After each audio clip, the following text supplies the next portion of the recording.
하나님 아버지, 날이 급격히 추워졌습니다. 우리 성도들 건강 붙들어 주옵소서. 또한 건강을 이마만큼 붙들어 주시어서 몸으로 드리는 예배에 소홀치 않게 하시니 고맙고 감사합니다. 이 시간 간절히 기도합니다. 하나님 아버지, 우리가 예배에 많은 부분을 하나님 말씀을 듣고 배우고 상고하는 시간을 갖는데 이거 소홀해지면 안 될 줄 압니다. 하나님 말씀을 들을 때, 특별히 찬송할 때나 신앙 고백할 때나 주기도할 때나 회개기도할 때, 십계명 읽을 때는 딴 생각 잘 안 드는데 하나님 말씀만 보려 하면은 여러 가지 생각이 틈타고 정신을 혼미하게 합니다. 마귀는 하나님 말씀을 어찌하든 막으려고 하는 줄 아오니 이 시간 정신을 똑바로 차리고 한 사람이 말하고 여러 사람이 듣는 것이 아니라 우리 모두가 다 한 가지로 주님께로부터 오는 말씀을 듣고 소화할 수 있도록 정신 똑바로 차리게 하시며 의지적으로 주님께 반응하면서 이 강설의 시간이 되어지기를 원합니다. 성령이여, 우리 한 사람 한 사람을 잠식하여 주시옵소서. 하나님의 백성이 먹을 것이 없어서 기진하는 것이 아니요 주의 말씀이 없어서 기진한다고 하셨습니다. 이 시간 기도합니다. 하나님 말씀 속에서 인격적으로 주님을 만나게 하시고 하나님 살아계시는 것을 체험도 하게 하여 주시고 병도 낫게 하시되 마음의 상처도 치유되게 하여 주옵소서. 정말 혈루병 걸린 여인이 여러 의원을 다 전전했지만 오히려 몸만 괴롭게 되었던 것 같은 처지입니다.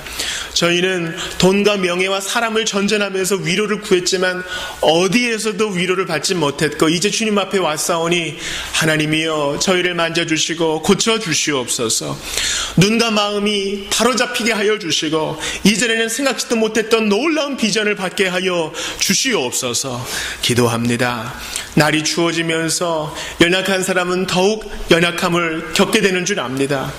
따뜻한 물이 나오고 가족들과 함께 지내고 먹을 것이 풍족하면 그들을 돌아보지도 못하고 생각지도 못하는데 저희가 의지적으로 그들을 품습니다. 긍휼히 여겨 주시옵소서. 또한 기도로만 끝나는 것이 아니라 우리 공동체가 그들을 위해서 작은 도움이라도 베풀고 하나님께 내어 맡기는 실천적인 공동체가 되게 하여 주시옵소서. 하나님, 저희는 다 각각 다른 사정을 가지고 왔습니다. 그러나 한 가지로 공통된 간절한 소망이 있사오니 주님이 필요합니다.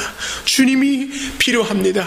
그 옛날 함부로 들어가면 죽임을 당했던 그 시성소, 이제는 믿는 자는 누구나 들어갈 수 있게 되었사오니 두렵고 떨림으로 나아갑니다. 주님이 필요합니다. 우리를 만나 주시옵소서. 세상은 요지경이 되었습니다. 정말 더럽고 추악하고 추레한 소식이 우리를 가슴 아프게 하는 이때에 저희는 주의 말씀으로 더욱 무장하여 거룩한 길로만 가게 하여 주시옵소서. 이 시간 무지하고 게으르고 완악한 종이 주의 말씀을 배설하고 전달할 때 주께서 함께하여 주시사 야곱이 경험했던 베델의 하나님을 우리도 경험케 하여 주시옵소서. 삼위 하나님이 이 자리에 임재하시어 우리를 향해 미소 지으시며 우리에게 복 주시기를 원하시는 줄 압니다. 그 주님을 의식하며 집중케 하옵소서. 주 예수 그리스도의 이름으로 기도합니다. 아멘. 우리 지난 시간에는 성경 어디를 봤나요? 어떤 책을 봤지요? 신약성경 갈라디아서. 사랑으로 역사하는 믿음이라는 제목을 봤습니다. 갈라디아 교회에 뭐가 문제라 그랬어요? 어떤 문제가 있었다 그랬어요? 바로 할례 문제. 그 할례는 율법 전체를 지켜야 한다라는 유대주의자들이 얘기한 대표적인 사항이었죠. 너네 믿어서 구원 받았니? 웃기는 소리 하지 마. 우리한테는 구약성경이라는 게 있거든. 아브라함이 받았던 할례 너희도 받아야 돼. 오늘날에도 그러한 율법주의자들이 있어요. 너네 11조 안 했으면 구원 안 받은 거야. 소위 장자교단이라고 하는 곳에서는 11조를 안 하면 교인 자격을 박탈한다 합니다. 성경에 그런 얘기가 없는데 안타까운 일이에요. 너 방언 받았니? 방언을 안 받으면 제2의 축복을 못 받은 거야. 진짜 그리스도인이 아닌 거야. 그렇게 얘기합니다. 방언도 하나님 앞에 감사의 예물을 드리고 헌신하는 것도 다 좋은 거예요. 그러나 반드시 믿음 이후에 와야지, 감사의 생활로 와야지, 그게 앞에 오면 안 되는 겁니다. 엔진이 바퀴를 끌어야지 바퀴가 엔진을 끌 수는 없는 노릇입니다. 그러므로 사랑으로서 역사하는 믿음이 그 모든 감사의 생활을 이끌어야지 주객이 전도되어서는 안 되는 것입니다. 우리 암송 구절을 한번 외워보겠습니다. 갈라디아서 5장 6절 시작. 그리스도 예수 안에서는 할례나 무할례나 효력이 없으되 사랑으로서 역사하는 믿음뿐이니라. 아멘. 여기서 이 믿음은 반드시 사랑으로 드러나게 되어 있어요. 사랑으로 드러나지 않는 믿음은 참 믿음이 아닙니다. 지난 시간에 시간 부족으로 다 말씀을 못 드렸지만 사도행전 8장에 보면은 세례받은 마술사 시몬이 있어요. 세례를 받았습니다. 근데 참 신자는 아니었던 것 같아요. 왜냐하면 사도들이 특별히 이제 빌립이 표적과 큰 능력을 행하는 것을 보고 돈을 주면서 나도 좀 합시다. 돈 주고 거 좀 삽시다 그래요. 그래서 이제 시몬에게 책망을 받죠. 여러분 참 믿음을 가지지 않고도 세례 받을 수 있어요. 참 믿음을 가지지 않고도 목회자 노릇할 수 있어요. 참 믿음을 가지지 않고도 교회가 되어지는 것처럼 보일 수 있어요. 그러므로 잘 관찰하며 잘 돌아봐야 돼요. 너희가 믿음 안에 있는가 스스로를 분별하고 확증해야 됩니다. 그게 사랑으로 드러나야 하는 것입니다. 우리는 주께서 이러한 참 믿음을 주시기 위해 우리를 연단하시고 시험 속에서 더욱 견고하게 하사 참 믿음이 사랑으로 드러나게 하십니다. 우리가 참신자라면 주님이 우리를 그냥 안 둬요. 제대로 믿었으니 이제 모든 게 잘 될 거야. 그런 일 없어요. 참신자는 반드시 고난을 겪게 되어 있습니다. 예수님이 고난의 가시밭길을 걸으셨으니 여러분도 예외는 아닐 것입니다. 그러나 그것은 견딜 만한 길이요 주께서 함께 하시는 길이기 때문에 두려워할 필요는 없습니다. 왜 이렇게 주님이 고난을 통해 단련시키세요? 사랑으로 이 믿음이 드러나게 하시려고. 요즘 새벽에 아가서를 보고 있는데요, 이 정혼한 남자가 여인에게 말해요. 내 사랑아, 너는 가시밭의 백합화 같구나 그래요. 백합화 한 송이가 청초하게 향기를 풍기면서 가시나무 가운데 있어요. 가시나무가 있어도 괜찮아요. 주님이 지키시고 보호하시고 찔리지 않게 하십니다. 이러한 고난 속에서 연단된 참 믿음이 바로 사랑의 증거를 드러내는 것입니다. 그러므로 우리는 오직 믿음으로만 구원받아요.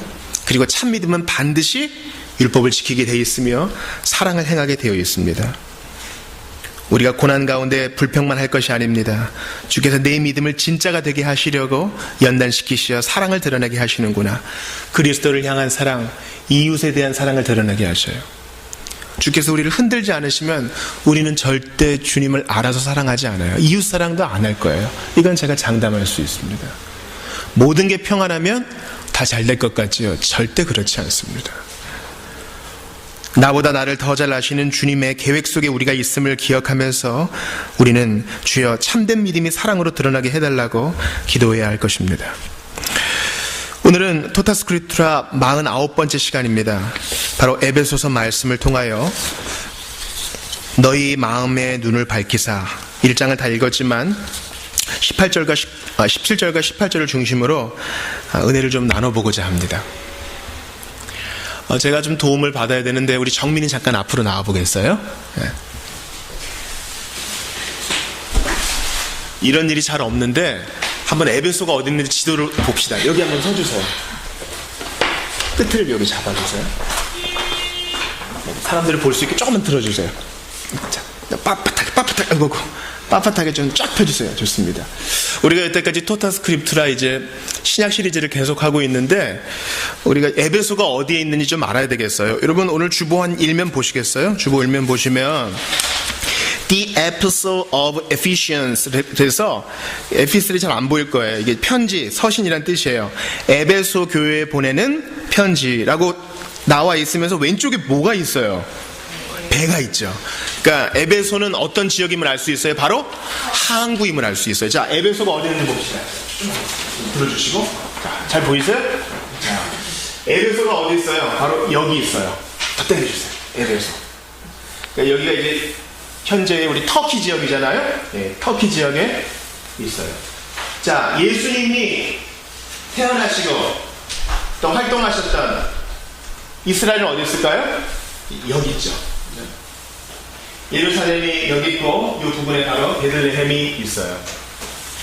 에베소가 바로 여기 있어요. 바로 여기가 이제 항구죠. 물이 있고, 우리가 지난 시간에 봤던 갈라디아는 바로 에베소 위에 여기 있어요. 다 당겨주세요. 이쪽으로 서주시고. 갈라디아는 여기 있어요. 에베소는 여기 있고, 우리 고린도 전후서 봤어요. 고린도 교회는 이제 아가야 지방, 지금의 그리스 지방에 있죠. 고린도는 여기에 있어요. 자, 바울이 이제 1차 전도 여행하고 잠깐 에베소 들렀고요. 1차 전도, 2차 전도 여행할 때 이제 에베소에 들르는데 무슨 일이 생기냐면은, 좀 들어주세요. 바울은 원래 이 아시아에서 복음 전하기를 원했어요. 네, 근데 저를 시켜요. 네가 제일 착하잖아. 자, 그래서 하나님께서 드로아에 있는 바울에게 꿈을 통해서 이제 마게도냐 지방에 있는 사람들이 도움을 요청하게 하시죠. 예. 그래서 이 드로아가 바로 트로이예요. 트로이 목마전쟁 아시죠? 그래서 이렇게 유럽으로 건너가서 복음을 전하게 됩니다. 우리 선수를 바꿔야겠어요. 우리 상민이 잠깐 나와주세요. 상민이 잠깐.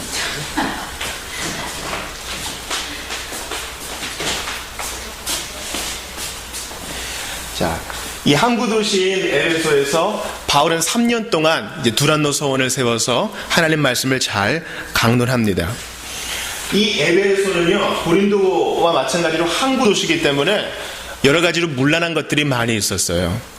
그래서 에베소 교회에는 아데미 여신을 섬기는 큰 일들이 있었습니다. 사도행전 이제 를 보면은 그 에베소에서 폭동이 일어나서 바울과 그 동료들을 핍박하는 장면이 나와요. 고맙습니다.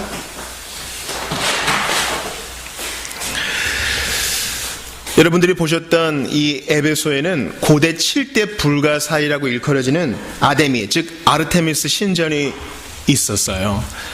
길이가 137m, 너비가 69m, 높이가 18m에 이르고 127개의 기둥이 있는 아데미 여신전이 있었습니다. 그만큼 우상숭배가 아주 발달했던 곳이었죠. 여기에서 이제 바울이 복음을 전하면서 교회를 격려하는 내용이 바로 오늘 본문에 나와 있습니다.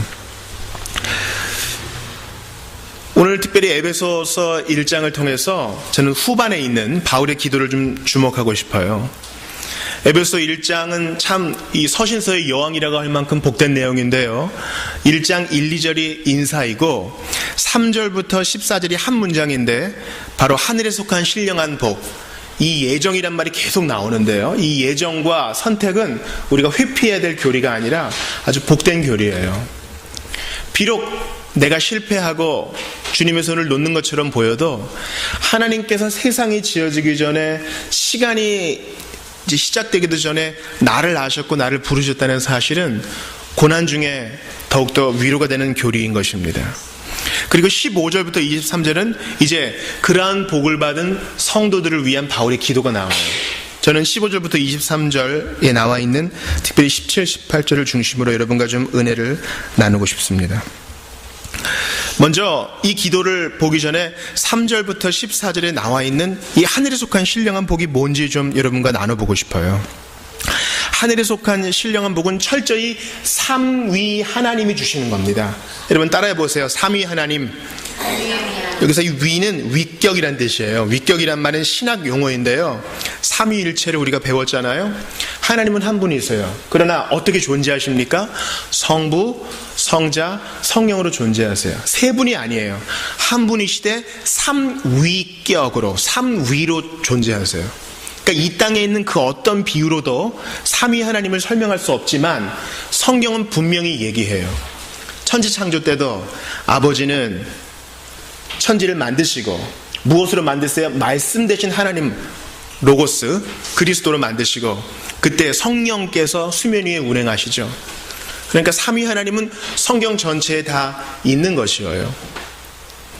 우리가 구약성경에 여호와의 사자라고 번역되는 것은 어떤 땐 천사이지만 대부분은 육신으로 오신 하나님을, 그런 것을 이제 성육신은 아니고요, 육신으로 오신 하나님을 얘기하고 있어요.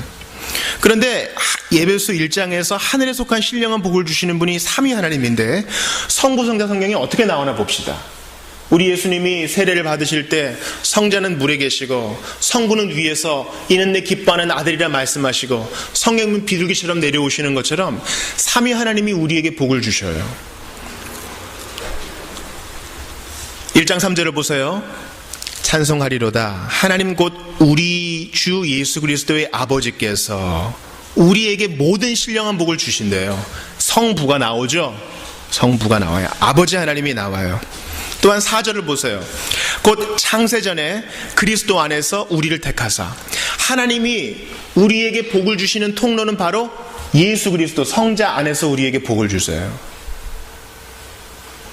또한 성령 하나님은 13절에 나오죠. 그 안에서 너희도 진리의 말씀 곧 너희의 구원의 복음을 듣고 그 안에서 또한 믿어 약속의 성령으로 인치심을 받았으니. 하나님 아버지께서 주시는 복, 예수님이 주시는 복은 바로 성령이라는 보증금을 통해 우리에게 확증됐어요. 전세계약서, 매매계약서를 쓸 때 무엇을 합니까? 도장을 찍죠. 서명을 하든가. 우리 주님께서는 바로 그렇게 성령으로 날인해 주셨어요. 또한 저희 집은 전세인데요. 전세를 살든 월세를 살든 보증금을 내잖아요. 이 보증금은 뭡니까? 하나님께서 우리에게 주신 성령이 바로 이 보증금이라는 거예요. 곧 완불될 거야. 맛배기로 주시는 거예요. 확실한 거야. 이 구원은 확실한 거야. 그러므로 성부, 성자, 성령 하나님께서 하늘에 속한 모든 신령한 복을 우리에게 허락하시는 겁니다. 그런데 아까 말씀드렸다시피 4절 다시 한번 보세요. 곧 창세전에 그리스도 안에서 우리를 택하사. 저는 고등학교 2학년 때 지금으로부터 20년도 더 전에 추운 겨울에 친구가 써준 편지에 적혀있는 이 에베소 1장 4절 말씀으로 구원받았어요. 그 전까지 예수 믿었습니다. 착실한 학생이었어요. 예배 때 조는 거 없었고 설교하는 전사님하고 눈이 떨어지는 법이 없었습니다. 성가대도 충실히 했고요. 우리 주일에는 원주에 있는 기독병원에서 꼭대기층부터 밑에층까지 6시에 병원 찬양을 하거든요. 병원 찬양 빠지는 일 없었습니다. 5시에 일어나서 애들을 다 깨우는 착실한 학생이었지만 구원받지 못했어요. 확신이 없었습니다. 그러던 중에 친구가 책망과 격려의 편지를 보내줬는데 에베소 1장 4절 말씀에서 빛이 났고 그 추운 겨울에 주님이 저를 찾아와 주셨습니다. 그래서 저는 이 예정의 교리가, 선택의 교리가 그 무엇보다 달콤하다는 것을 알아요. 절망 속에 종교활동에 지친 사람을 위로할 수 있는 유일한 교리가 바로 예정과 선택의 교리임을 알고 있기 때문입니다. 성경은 이것을 부담스러워하지 않아요. 5절도 보세요. 그 기쁘신 뜻대로 우리를 예정하사, 미리 정했다는 거예요. 꼭 이런 말씀이 나오면 목사님 그런 얘기 너무 하지 마세요. 그러면 예정되지 않은 사람은 어떻게 해요? 성경은요 예정의 교리를 얘기해요. 그러나 동시에 또한 무엇을 병행하며 얘기합니까? 그리스도를 믿으라. 예정은 하나님이 하시는 일이지 너는 이 땅에서 몰라. 믿고 회개한 모든 사람은 다 예정된 사람이야. 그렇게 드러나게 되어 있어. 이것은 저의 논증이 아니라 스펄전의 설명입니다. 그렇습니다. 두 개를 조화시키지 않아요. 각각 따로 갑니다. 그러나 동일한 하나님의 말씀입니다. 오늘 주보 칼럼을 보셔도 알겠지만 로마서 14장에도 마찬가지예요. 하나의 얘기는 뭡니까?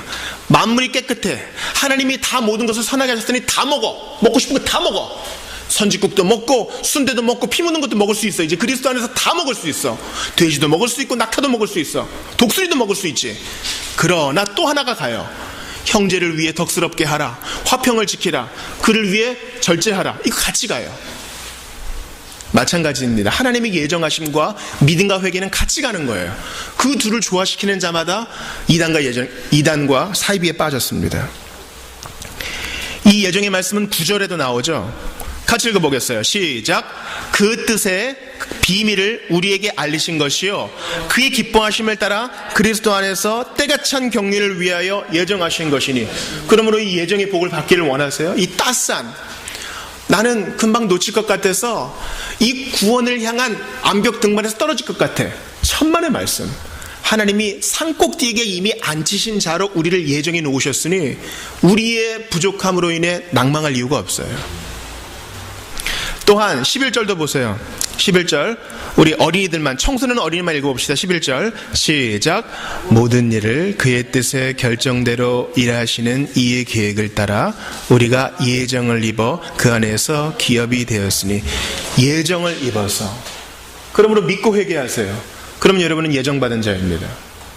회개하고 믿으세요. 믿음이 여러분께 왔으면 여러분은 창세전에 선택된 사람이에요. 내가 선택된 사람일까? 여기저기 헤맬 필요가 없어요. 내가 지금 믿고 있는 게 확실하다면, 내가 진실로 회개했다면 그건 여러분 거예요. 파랑새를 찾으러 아무리 돌아다녀봐도 찾지 못해요. 예정의 복은 믿음과 회개를 통해서만 확증되는 겁니다. 그러므로 주 예수 그리스도를 믿고 회개하세요. 그러면 여러분, 이 복된 예정의 복이 여러분의 것이 될 것입니다. 하나님께서는 이 복된 하늘에 속한 복을 삼위일체적으로 확증해 주셨고, 과거, 현재, 미래에 모두 확증해 주셨어요. 18절을 보세요. 너희 마음의 눈을 밝히사. 바울의 기도에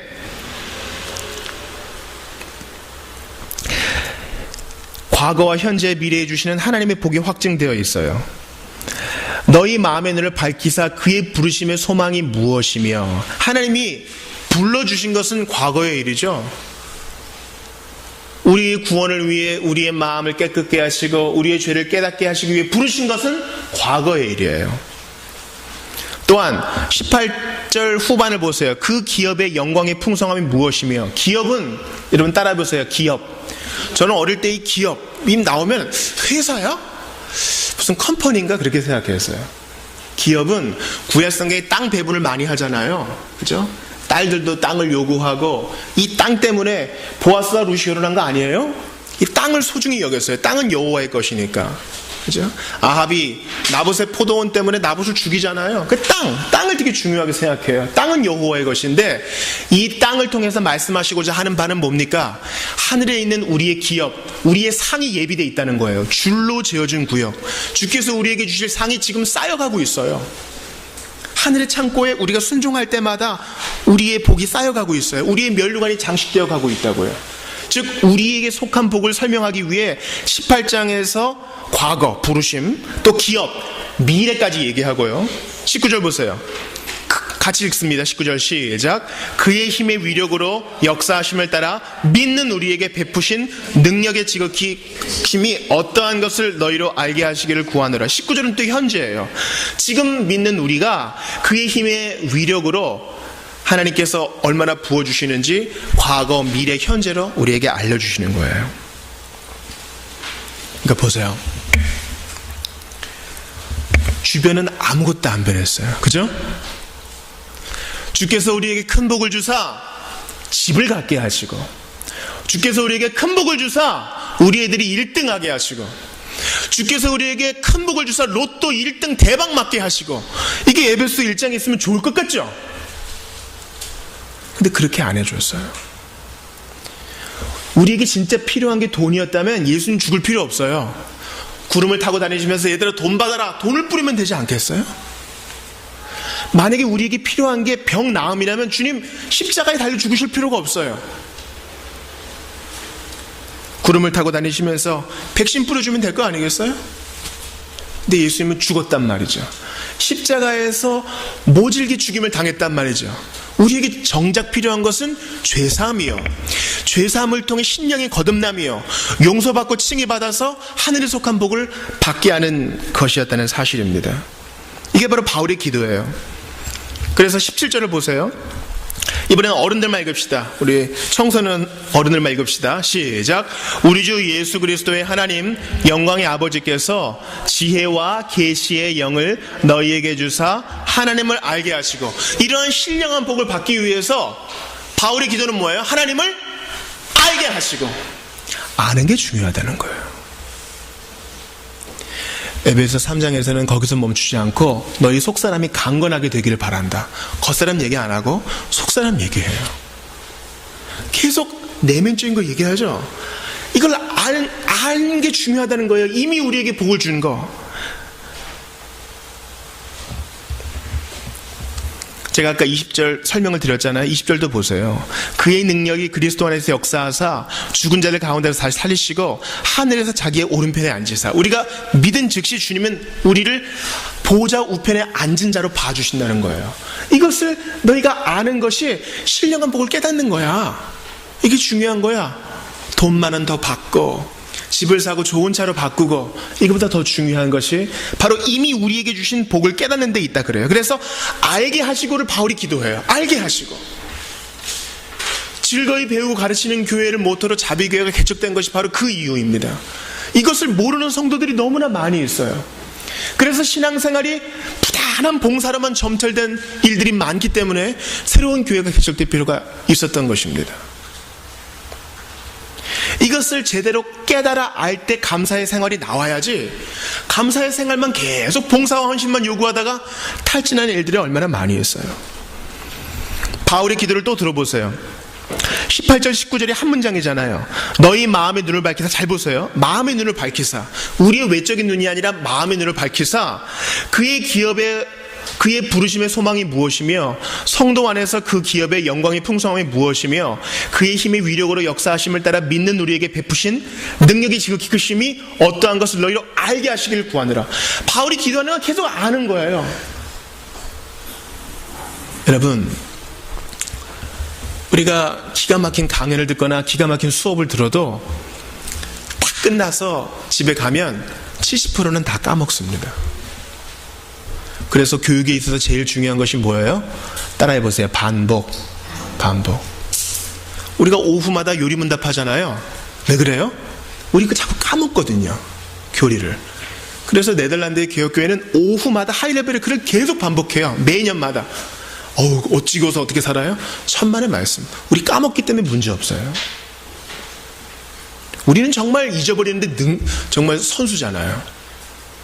불필요한 것은 잘 기억하지만 핵심적인 것을 잘 까먹어서 시험 전날 밤을 새는 이유가 거기 있는 것입니다. 바울은 이 중차대한 것을 제대로 알아야 주께서 우리에게 주신 하늘의 복을 깨달을 수 있기 때문에 알게 해달라 그렇게 기도하는 것입니다. 바울은 그래서 그리스도 예수를 아는 지식이, 그 지식이 가장 고상하다고 나머지를 다 배설물 취급하지 않았어요? 이러한 지식이 부족할 때 다윗의 오류에 빠질 수 있습니다. 다윗이 이방 나라의 왕에게 자기를 의탁해요. 사울이 자꾸 자기를 쫓아다니니까, 자꾸 자기를 창으로 찍으려고 그러고 찔러 죽이려고 그러니까, 자기를 사위 삼아줬음에도 불구하고 자꾸 죽이려고 그러니까 안 되겠다 이제. 그래서 거짓말로 이방 나라의 왕 밑에 들어갑니다. 그러면서 사무엘상 27장 이렇게 얘기해요.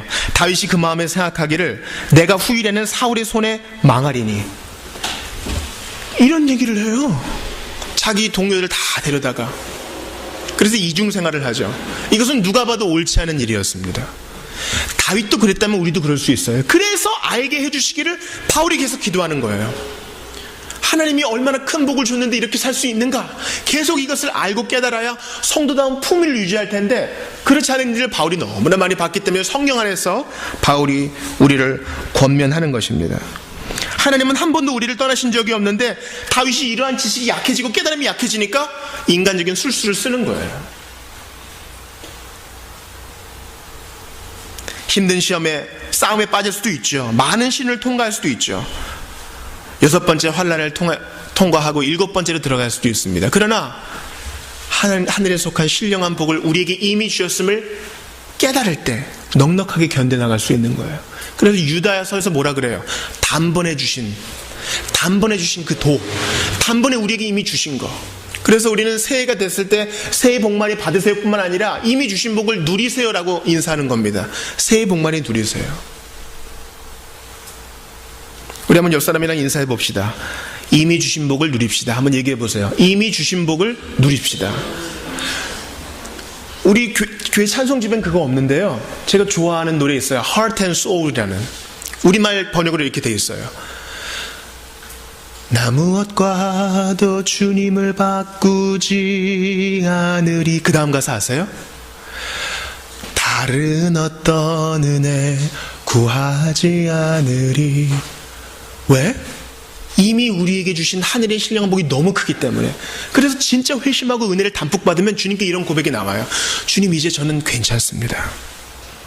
이제 다른 형제와 자매 아직 믿지 못한 자들을 돌봐주세요. 저는 이제 괜찮습니다.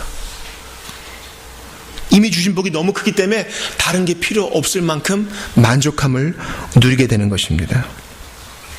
그러므로 우리에게 하늘에 속한 신령한 복 만족하지 못하고 다른 것을 구하게 만드는 불신이라는 이 이세벨을 개들에게 던져버립시다.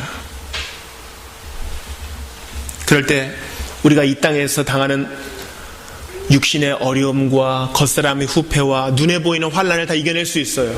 우리에게 이미 주신 하늘의 신령한 복을 깨달을 때 말이죠. 요즘 자비교회는 맥체인식 성경 읽기표에 따라 열왕기 상을 계속 읽었습니다. 그런데 여로보암의 아들 아비야가 죽은 사건을 여러분들 읽어보셨을 거예요. 열왕기상 14절에 여로보암이 왕이 될 것이다 라는 것을 예언했던 아히야에게 여로보암이 자기 아내를 변장시켜 보냅니다. 근데 아히야가 다 알아봐요. 그러면서 여로보암의 아들 아비야가 죽을 거라고 얘기해요. 근데 왜 죽어요? 죽는 건 슬픈 일이에요. 우리가 죽을 때 성도가 죽건 친구가 죽건 슬퍼해야 돼요. 왜냐하면 죽음은 자연스러운 게 아니니까. 죄의 삭시니까. 그런데 이 아비야가 죽는 것에 대해 아히야가 이렇게 말해요. 그가 여호와를 기쁘게 했기 때문에 그 아들은 죽어서 하나님께 갈 것이고 나머지는 다 심판받을 거야. 여로보암, 너 금송아지 만들었지? 자격 없는 애들 다 제사장 만들었지? 너와 너의 후손들은 다 심판받을 거야. 그 아비야는 죽어서 평안을 누릴 거야. 여호와를 기쁘시게 한 그 아비야. 그러니까 우리랑 관점이 달라요. 오래 살면 좋지. 아니요. 이 땅을 먼저 간 사람은 주님이 너무 사랑하기 때문에 데려갔을 수도 있어요. 여호와를 기쁘시게 했기 때문에 그 이후에 환난을 겪게 하지 않으시려고 주님이 먼저 데려갈 수도 있는 거예요. 그래서 우리는 죽어도 영광되도다. 죽어도 순교인이 주님 앞에 영광되도다. 허탄하게 죄 많이 짓지 않고 주님이 데려갔으니 오히려 나은 면도 있다. 친구야 안녕. 먼저 가십시오. 우리 빨리 거기 만납시다. 요즘 예능에 그런 거 나온대요. 한국은 처음이지? 해외에 사는 외국인들이 우리나라 와서 여행하는 거예요. 러시아 여인들이 왔어요. 우리나라 찜질방 보고 안마의자 하고 맛있는 거 먹고 한강을 보고 갑니다. 그 친구를 가이드해줬던 이제 한국말 배우기 위해 우리나라 공부하기 위해 온 한 친구만 남고 나머지 이제 러시아 친구들은 가요. 공항에서 헤어져요. 제가 그거를 보는데 겉사람의 후패와 죽음, 그리고 이 땅에서 하늘에 속한 신령한 복으로 사는 나그네 된 우리를 생각하며 조금 울었어요. 친구들은 먼저 비행기 타고 가요. 안녕 친구야. 하지만 나도 곧 갈 거야. 나 한국에 살지만 나 러시아인이거든. 여기서 나 나그네로 살지만 곧 집으로 갈 거야. 그때 만나자. 우리도 그런 거예요. 겉사람은 후패합니다. 그러나 우리에게 주신 하늘에 속한 복, 신령의 복은 영원합니다. 사랑하는 사람 먼저 가도 괜찮아요. 곧 만날 테니까. 그러니 빨리 믿고 회개해야 되겠죠. 친구야 안녕. 먼저 가십시오. 좋은 곳에서 우리 빨리 만납시다. 당신은 이제 이 세상에 짐을 덜었군요. 한숨을 덜었군요. 당신이 나보다 낫습니다. 친구야 안녕. 지금은 잠깐 웃지만 우리 영원한 기쁨의 나라에서 빨리 만납시다. 하늘에 속한 신령한 복을 받은 사람은 겉사람의 후패에 연연해하지 않습니다.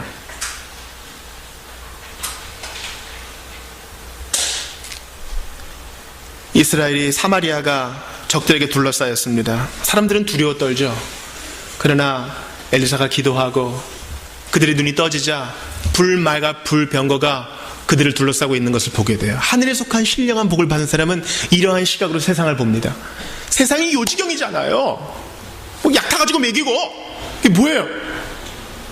그러나 우리는 하늘에 속한 신령한 복으로 최종적인 승리를 믿기 때문에 모든 어려움에서 건져주시고 앞으로도 건져주시고 하늘 보좌 우편에 앉으시고 우리를 이미 영화롭게 하신 주님 때문에 새로운 시각으로 보는 거예요. 주님은 나아만을 고쳐줬습니다.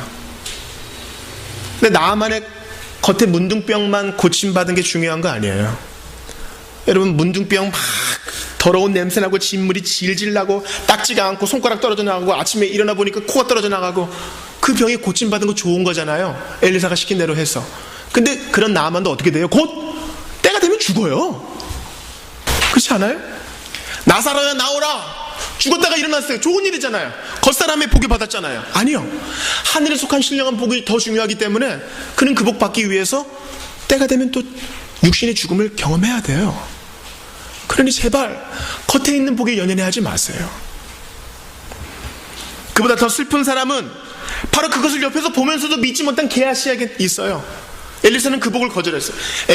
나아만이 주고자 하는 선물 됐습니다. 받을 수 없습니다. 그냥 가져가세요. 근데 게하시는 몰래 쫓아가가지고 은 달란트 받고 옷 받고 이래서 나아만의 병이 게하시에게 옮겨갑니다. 육신의 복을 바르는 자, 그렇게 될 것입니다. 그러나 이미 하늘에 속한 복을 우리에게 주셨음을 믿고 의지하는 자는 주님께 영접되고 결코 흔들리지 않을 것입니다. 지난 12일에 우리 이성균 목사님 가신 이후에 또 한 사람의 사역자가 주님 품에 안겼습니다. 바로 신상우 형제예요. 우리 오늘 마지막 찬양을 만드신 분이시죠. 나를 지으신 이가 하나님, 나를 보내신 이도 하나님, 작곡하신 형제입니다. 1966년생이니까 우리 나이로 52세, 아직 만으로 50세, 한참 일할 나이에 주님이 먼저 불러가셨어요. 서울대 작곡가를 나와서 참 전도 유망한 형제였는데 코스타 반주를 하면서 주님을 섬겼던 귀한 형제입니다. 간암에 걸렸어요. 머리가 좀 빠지고 이럴 때는 살 것 같더니 그게 또 척추에 전이 돼가지고 의식불명이 돼서 그 밤을 넘기지를 못했습니다. 신상우 형제 먼저 갔어요. 이제 주님 나라의 이제 작곡가 기타리스트 이성균 목사님 갔고 이제 피아노 하는 사람도 갔으니 이제 성가대가 좀 더 풍성해지지 않겠어요? 그렇게 죽음을 슬퍼하지만 사랑하는 형제가 먼저 간 것에 대해서 우리는 지나치게 안타까워하면 안 됩니다. 아유, 예수 믿었으니 겉사람의 복도 받아야지, 무병장수해야지, 왜 그래? 아니에요. 하늘의 신령한 복을 받았으니 죽어도 영광되도다. 성도의 신앙 따라서 죽어도 충성하겠네. 그것입니다. 이게 바로 사도의 기도예요.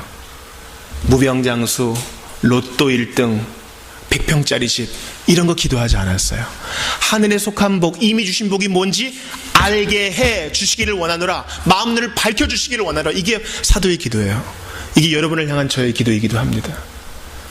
비록 돈 많이 벌지 못해도 예수님 때문에 든든하고 예수님 때문에 하늘의 신령한 복 때문에 환난도 기꺼이 받으며 온유함을 잃지 않는 그리스도인, 이것이 바로 여러분에 대해서 제가 바라고 하나님이 원하시는 바입니다. 오늘 설교를 마무리하면서 신상우 형제가 만든 노래를 하나 함으로 오늘 마치고자 합니다. 292장을 한번 봐주세요. 우리 교회와 가까운 곳에 사는 송명희 시인, 우리 송명희 시인이 노래를 하고 가사를 만들고 신상우 형제가 곡을 쓴 내가 너를 사랑함이라는 곡이에요. 좀 작품과 같은 곡이어서 좀 어려울 수 있지만 가사가 너무 귀해요. 292장 밑에 있는 말씀을 근거로 한 것 같아요. 요한일서 5장 18절 보세요. 하나님께로서 난 자는 다 범죄하지 아니하는 줄을 우리가 아노라. 이 범죄는 계속 범죄하는 걸 말하는 거예요. 그리스도인은 늘 범죄하지 않아요. 하나님께로부터 나신 자 예수 그리스도가 그를 지키심에, 성도를 지키심에 악한 자가 성도를 만지지도 못하는 일. 아멘. 저 이 말씀 너무 좋아해요. 오른쪽도 보세요. 호세아 11장 말씀. 에브라임이여 내가 어찌 너를 놓겠느냐. 우리를 향해 말하는 거예요. 이스라엘이여 내가 어찌 너를 버리겠느냐. 우리를 향한 말씀이에요. 내가 어찌 너를 아드마같이 놓겠느냐. 어찌 너를 스보인같이 주겠느냐. 내 마음이 내 속에서 돌이키어 나의 긍휼이 온전히 불붙듯 하도다. 뜨거운 열정으로 사랑하시는 하나님, 이 노래가 그걸 말하고 있어요. 겉사람은 후패하여 주님 품에 안겼지만 하늘에 속한 신령한 복을 지금 누리고 있는 우리 상우 형제와 이 땅을 먼저 떠났던 성도를 생각하면서 우리 이 찬송 드리고 설교를 맺겠습니다.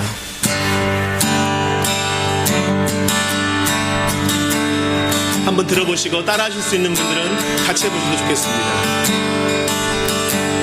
내가 너를 사랑하는 것은 내가 다른 사람보다 나서가 아니라 내가 너를 사랑하는데 내가 너를 사랑하는데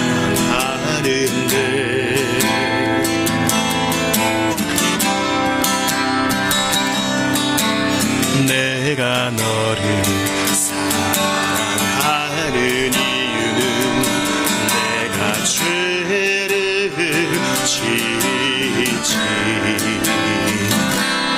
않아서가 아니라 내가 너를 못 잊어도 사랑하는 까닭은 내가 너를 영원히 사랑함이라.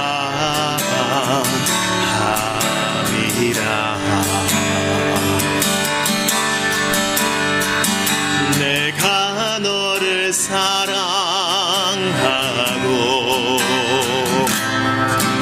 영화롭게 하는데 누가 너를 정죄하리요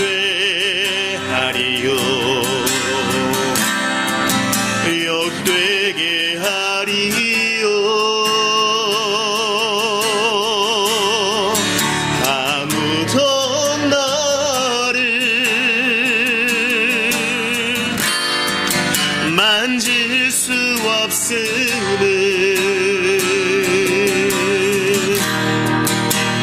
내가 너를 사랑함이라. 내가 너를 사랑하고 내가 너를 사랑하고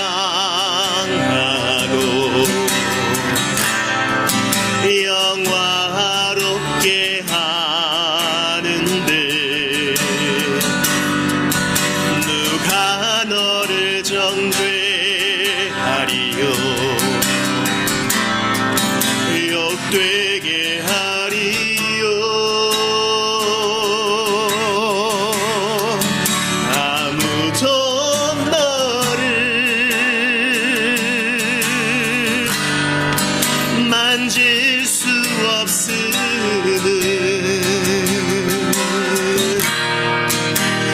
내가 너를 사랑함이라.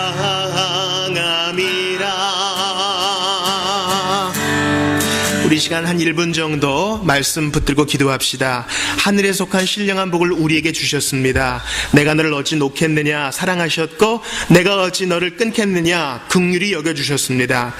겉사람은 후패하지만 속사람은 날로 새롭습니다. 하늘에 속한 이미 주신 복을 새롭게 깨달아 알아가며 주님의 함께하심을 경험하며 절대 낙심하지 않는 우리 될 수 있도록 도와달라고, 예수 그리스도의 십자가 보혈로 확증하신 이 복 누릴 수 있게 해달라고 간절히 한번 기도하겠습니다. 하나님께 감사합니다. 오늘도 저희에게 이러한 복을 주시고 말씀을 허락하여 주셨사오니 감사합니다. 주의 은혜를 더하여 주시옵소서. 아버지 더하여 주시옵소서. 하늘에 속한 모든 복을 주셔서 감사합니다. 깨달아 알게 하소서. 주님의 방식은 우리와 철저히 다른 것을 기억합니다. 오 주여, 고난 중에 이겨내게 하시고 하나님을 이겨내게 하시옵소서. 주께서 우리 모두 함께해 주시옵소서. 하나님 아버지, 겉사람의 잘됨보다 속사람의 새로워짐, 우리의 눈을 밝혀주시고 이미 주신 복을 알게 하는 것, 이것이 사도의 기도요 주님이 우리에게 원하시는 것을 깨닫게 되었습니다. 간절히 바라고 원하오니 겉사람은 후패하고 약해짐이 있지만 더욱더 하늘의 신령한 복 우리에게 이미 주셨음을 기억하면서 더 잘 알아갈 수 있도록 도와주소서. 성경을 펴고 기도할 때마다 이 복을 더욱 깨닫게 하여 주시사 받은 복을 나누게 하여 주시고 예수 그리스도의 십자가 보혈로 확증하신 이 복을 누리고 더욱더 인내하며 천국을 바라는 데 부족함이 없는 저희가 다 되게 하여 주옵소서. 죄인이 죽으시고 부활하사 하늘에 속한 모든 신령한 복을 우리에게 주신 예수 그리스도의 이름으로 기도합니다. 아멘.